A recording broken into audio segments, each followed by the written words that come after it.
Assalamualaikum warahmatullahi wabarakatuh. Perkenalkan, nama saya Rizal Ahmad Maulana dengan NIM A11 2023 14974. Jadi di sini saya akan mempresentasikan proyek UTS saya dengan menyelesaikan prediksi Y dengan menggunakan decision tree. Seperti yang tampil di layar, langkah pertama yaitu saya akan mendownload file dari link berikut ini. Kemudian ini setelah saya download, masuk ke penyimpanan saya ini, dan saya buka file datasetnya. Kita enable editing. Kemudian langkah pertama kita hapus kolom yang pertama dan kolom yang baris ke A. Kemudian kita save. Selanjutnya kita save as, filenya menjadi file .csv.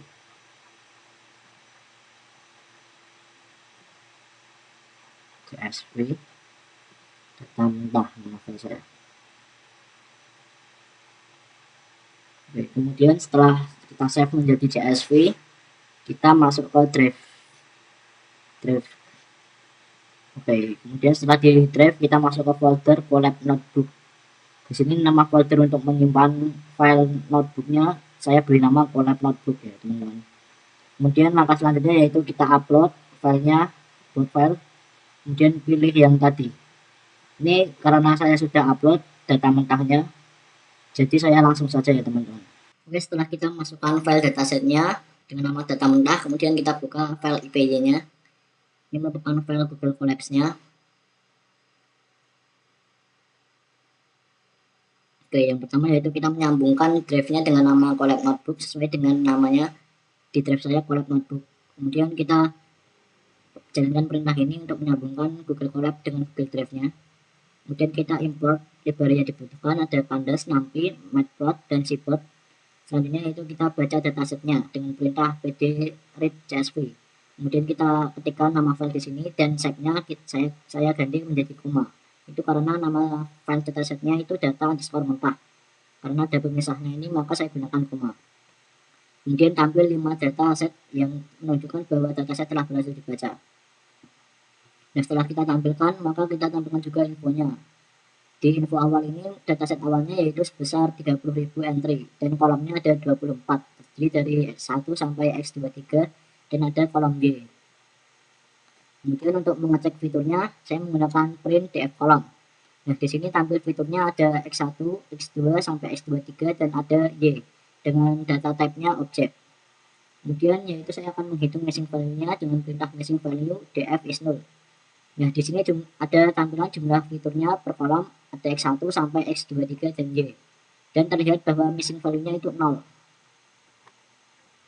Itu menandakan tidak ada data yang kosong pada kolom-kolom ini, teman-teman. Selanjutnya yaitu saya akan menghitung data yang duplikat dengan perintah duplikat df duplikat. Setelah menghitung, saya tampilkan baris yang duplikat, teman-teman. Jadi setelah kita jalankan, maka tampil baris yang duplikat sebesar 35.000. Dan contoh baris yang duplikat bisa dilihat di sini di baris yang 1964 dan 1980. Nah, dapat dilihat dari data awal sampai ke terakhir sini, ini datanya sama, teman-teman. Itu menandakan bahwa adanya duplikat dari datasetnya.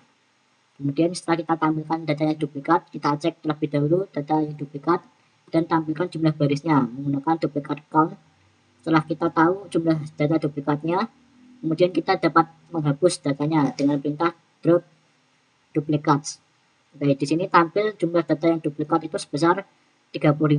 Setelah itu kita menghapus data yang duplikat sebesar 35 ini sehingga datanya menjadi 29.965 dari yang awalnya 30.000. Kemudian kita cek df infonya. Nah, dari dataset ini sekarang berisi 29.965 dan 24 kolom yang semuanya bertipe data integer ya teman-teman. Ini merupakan tanpa nilai kosong, jadi bertuliskan non null. Selanjutnya yaitu df head-nya juga masih sama bertipe integer dengan tampilan 5 data seperti ini. Selanjutnya yaitu setelah data dibersihkan, kita dapat menyimpan dengan nama data bersih. Ini akan otomatis tersimpan di folder drive kita seperti ini. Selanjutnya yaitu periksa kolom kategorial dengan perintah kategorical kolom. kemudian kita cari yang unik. Jadi ini digunakan untuk menyimpan data, dan yang ini digunakan untuk mencari kolom yang unik dengan kolom yang bertipe objek dan kategorial. Kemudian setelah kita tampilkan seperti ini, maka akan tampil data sama, yaitu 5. Ini tidak ada kolom yang termasuk objek, jadi sehingga tidak ada output yang ditampilkan. Kita jalankan ini, maka tidak ada output yang ditampilkan, teman-teman. Selanjutnya yaitu yang ke-6, yaitu drop fitur yang bernilai konstan. Itu saya menggunakan perintah konstan kolom untuk menampilkan kolom yang bernilai konstan. Nah, ini digunakan untuk mencari kolom yang hanya memiliki satu nilai unik di seluruh barisnya. Jadi semua kolom harus memiliki lebih dari satu nilai unik, sehingga tidak ada kolom yang bernilai konstan. Maka tampil kolom yang bernilai konstan itu kosong dengan data type-nya objek.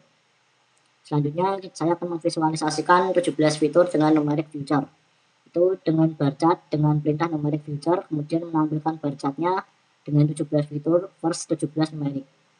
Kemudian tampil fitur-fitur dari X1 sampai X23 dan tampil, maaf, karena ini 17 maka tampilnya hanya 17. Nah, dapat dilihat bahwa beberapa fitur seperti jenis kelamin X2, pendidikan X3, dan status pernikahan X4 sebagai data kategorikal, sementara yang lain seperti ini merupakan data numerik seperti jumlah tagihan dan pembayaran. Fitur-fitur ini semua ini menunjukkan adanya outlier dan perbedaan skalar antar nilai, teman-teman. Selanjutnya yaitu kita cek apakah ada kolom yang bertipe kategorial.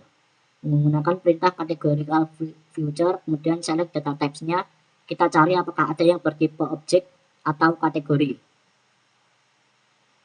Sehingga ketika kita jalankan tampil tidak ada fitur categorical dalam dataset. Itu berarti semua kolom berisi data numerik dan tidak perlu melakukan encoding lagi. Nah, jadi semua data di sini itu bertipe numerik, teman-teman. Jadi tidak perlu encoding lagi. Kemudian yang ke-9 kita konversi nilai kategorial menjadi ordinal. Nah, ini semua datanya sudah ordinal sehingga kita tidak perlu mengkonversi. Selanjutnya itu kita cek korelasinya dengan perintah numeric future, correlation matrix dengan gambarnya saya set 20-20. Maka tampil korelasi matriknya seperti ini. Nah, dari fitur X1 kita lihat X1 itu memiliki korelasi negatif dengan beberapa fitur lain, termasuk Y dengan negatif 0,15, Y 0,15 yang bisa berarti semakin tinggi limit kemungkinan default sedikit menurun. Kemudian fitur dari X6 sampai X12, maaf sampai X11 ini menunjukkan korelasi positif di atas 0,8, itu artinya jumlah tagihan dari bulan ke bulan saling berkaitan. Selanjutnya dari X12 sampai ke X17 itu menunjukkan korelasi kuat dan pola pembayaran yang konsisten. Yang terakhir ada korelasi fitur terhadap Y. Yang terakhir Y itu relatif rendah karena semuanya mendekati 0.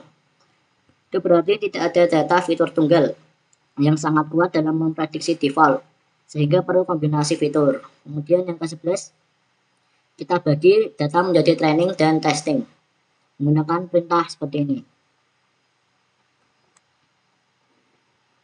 Nah, sebelum dibagi maka kolom Y dipisahkan dengan fitur-fitur lainnya. Selanjutnya yaitu sebanyak 80% data digunakan untuk melatih model dan 20%-nya 0.2 ini digunakan untuk testing dalam pengujian performa. Selain itu random state-nya 42, itu bertujuan agar pembagian data selalu sama setiap kali kode dijalankan. Kemudian data dibagi menjadi training sejumlah 23.972 dan testingnya 55.993. Selanjutnya nomor 12 gunakan decision tree dan dapatkan parameter optimal. Untuk menggunakan decision tree saya menggunakan perintah seperti ini. Dan ketika perintah dijalankan maka akan tampil base parameternya. Dari base parameter ini menunjukkan kriterianya itu entropi digunakan untuk mengukur informasi gain. Kemudian ada max depth 5, itu berarti kedalaman maksimal dari pohon adalah 5, dan min sampel 4, itu berarti minimal ada 4 data dalam tiap daun. Selanjutnya ada min sampelnya 2, itu berarti memiliki 2 data untuk membagi node-nya.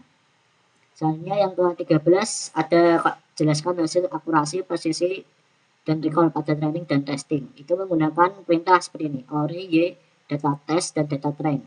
Maka akan tampil akurasi, presisi, recall dari data training dan data test. Oke, berdasarkan hasil outputnya, maka akurasi, presisi, dan recall dari data training itu sekitar 0,824 atau 82,4%.